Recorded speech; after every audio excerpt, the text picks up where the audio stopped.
जो लोग सस्पेंस और हॉरर फिल्में पसंद करते हैं उन्हें यह फिल्म जरूर देखनी चाहिए। ज्यादा बात न करते हुए हम फिल्म के बारे में जानते हैं। एक दिन बिशप अचानक आयरिन को बुलाता है और बताता है कि हंगरी के एक छोटे से गांव में कुछ अजीब मौतों की घटनाएं हुई हैं।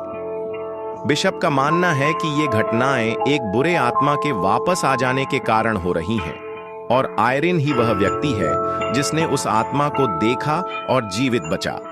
इसलिए बिशप ने उसे इन घटनाओं की जांच करने के लिए भेजने का निर्णय लिया।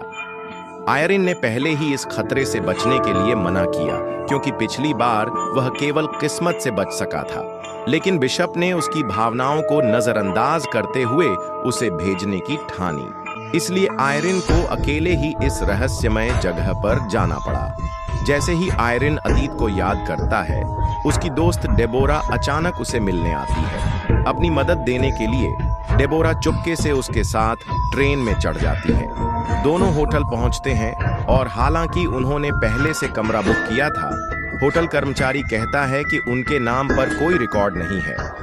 आयरिन हैरान होता है, जबकि डेबोरा होटल कर्मचारी से बात करती रहती है। इसी दौरान आयरिन बाहर चला जाता है, जहां कुछ बच्चे उसके पास से गुजरते हैं। इनमें से एक बच्चा उसे अपनी नींद में दिखाई दिया था, लेकिन वह बच्चा आयरिन को नहीं जानता। बच्चे अपने दोस्तों के साथ चले जाते हैं और आयरिन उनका पीछा करता है। वे एक गली में घुसते हैं, लेकिन वहां बच्चे गायब हो चुके होते हैं। तभी एक दीवार पर लगी पेंटिंग अचानक चलने लगती है और पेंटिंग एक नन का चेहरा बनाती है। आयरिन डर के बावजूद आगे बढ़ता है, सामने आकर उसकी गर्दन को दबा देती है और फिर उसे भ्रम में एक बुरी आत्मा का सामना करना पड़ता है। इसके बाद आयरिन गिरकर बेहोश हो जाता है। अच्छी बात यह है कि डेबोरा समय रहते आयरिन को ढूंढ लेती है और उसे होश में लाती है। आयरिन उसे बताता है कि अब उसे समझ में आ गया है कि आत्मा को क्या चाहिए और फिर दोनों जल्दी से कैब में बैठकर चर्च की ओर रवाना हो जाते हैं। वहां बिशप बताता है कि आत्मा एक प्राचीन जोड़ी आंखों को ढूंढ रही है और वे दोनों इस आंखों को स्कूल में दबा हुआ पाते हैं। आयरिन और डेबोरा स्कूल की ओर बढ़ते हैं, जहां उन्हें पुराने दोस्त मॉरिस से मिलते हैं, लेकिन पहले ही देख लेते हैं कि आत्मा ने मॉरिस को कब्जे में ले लिया है।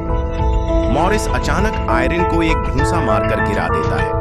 फिर आयरिन एक क्रॉस का इस्तेमाल करके उसे नियंत्रित कर लेता है। डेबोरा उसे बेहोश कर देती है और फिर उसे बांध देती है ताकि वह भाग न सके। वे सभी स्कूल के पीछे एक छोटे चर्च में जाते हैं, जहां एक लड़की बताती है कि एक खिड़की में लगे शीशे पर एक बकरा है जो जब रोशनी में आता है तो उसकी आंखें लाल हो जाती हैं। डेबोरा शीशे पर टॉर्च की रोशनी डालती है और आयरिन को एक लाल रोशनी की किरण जमीन पर दिखाई देती है, जिससे उसे यकीन हो जाता है कि वह प्राचीन आंखें यहीं दबाई हुई हैं। सभी लोग खोदना शुरू कर देते हैं और कुछ समय बाद एक बॉक्स में वे आंखें पाते हैं, लेकिन जैसे ही वे जाने लगते हैं, मॉरिस फिर से बंधन से मुक्त होकर आयरिन को उठाकर हवा में उछाल देता है।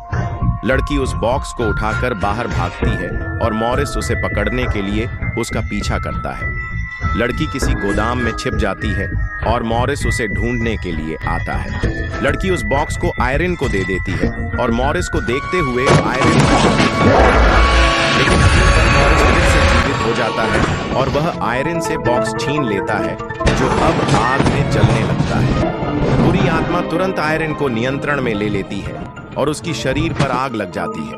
तभी आयरिन अपनी मां को देखता है और उसकी आग बुझ जाती है।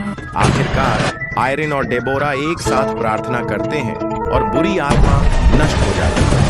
मॉरिस भी सामान्य हो जाता है और फिल्म समाप्त होती है। For more videos like and subscribe the channel.